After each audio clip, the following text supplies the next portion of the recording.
साथियों नमस्कार, मैं धर्मेंद्र इंग्लिश के इस नए सीरीज़ में आप सभी का आईफा चैनल पर स्वागत करता हूं। आज के इस ग्लोबलाइजेशन के दौर में इंग्लिश सीखना क्यों ज़रूरी है ये आप लोग बहुत अच्छे से समझ रहे होंगे। अतः हम इस पर समय नहीं खराब करेंगे क्योंकि आज हमें 3 महत्वपूर्ण तथ्यों को कवर करना बहुत ज़रूरी है।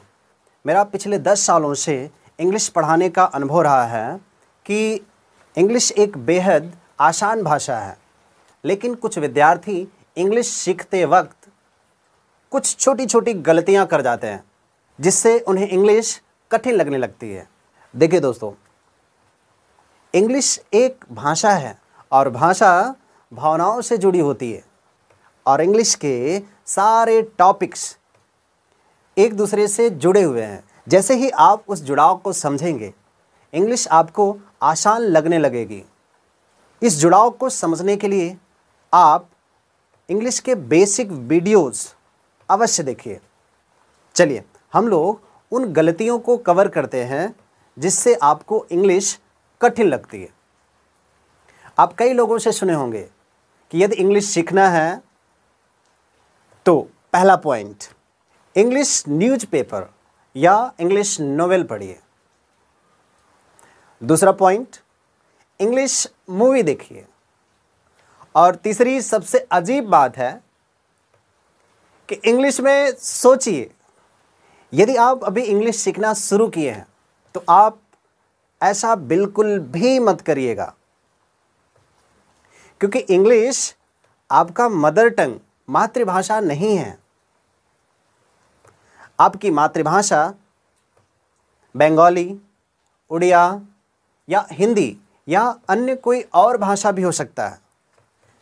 जैसे कि मेरी मातृभाषा हिंदी है, तो हम सभी हिंदी कैसे सीखें? सपोज घर में कोई छोटा बच्चा हो, वो हिंदी कैसे सीखता है? उसके पेरेंट्स प्रत्येक शब्दों को उसे फील कराते हैं और वे ऐसा बार बार करते हैं और बच्चा इसको ऑब्जर्व करता है और इस ऑब्जर्वेशन की सहायता से बच्चे का हिंदी का सबकॉन्शियस माइंड क्रिएट हो जाता है, जिससे बच्चा धीरे धीरे हिंदी बोलने लगता है और वह हिंदी में सोचता भी है। और सबसे खास बात, वह बच्चा अपनी पूरी जिंदगी में हिंदी भूलता भी नहीं है। तो क्या आपके पास इंग्लिश का सबकॉन्शियस माइंड है कि आप इंग्लिश में सोचेंगे?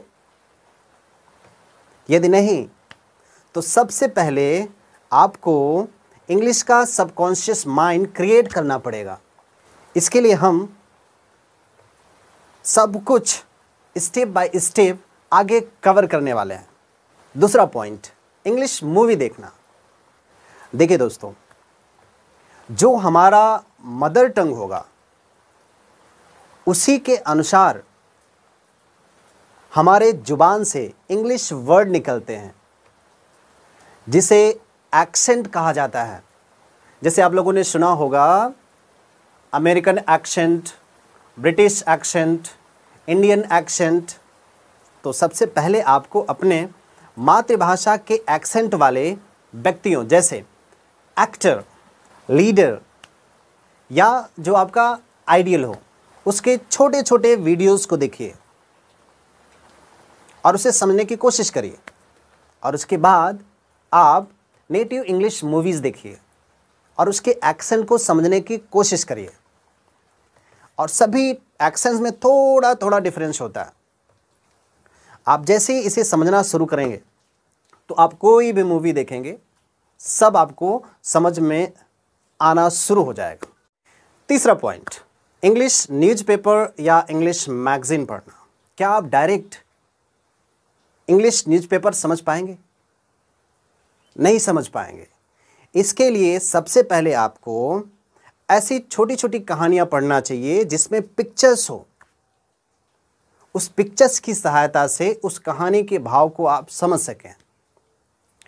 उसके बाद जिसमें आपका इंटरेस्ट हो, game, health, politics, education etcetera, उससे संबंधित आप आर्टिकल्स पढ़िए और उसे समझने की कोशिश करिए। उसके बाद फिर जब आप नॉवेल या इंग्लिश न्यूज़पेपर पढ़ेंगे तो आप उसे समझना शुरू कर देंगे। ठीक है, मैं सब कुछ बेहतर ढंग से आगे के वीडियोस में कवर करने वाला हूं, जिससे आपका इंग्लिश का सबकॉन्शियस माइंड क्रिएट हो पाए।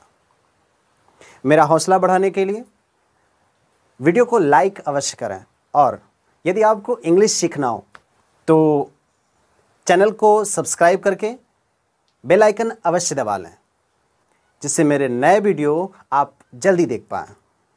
मिलते हैं नेक्स्ट वीडियो में। Thanks for watching.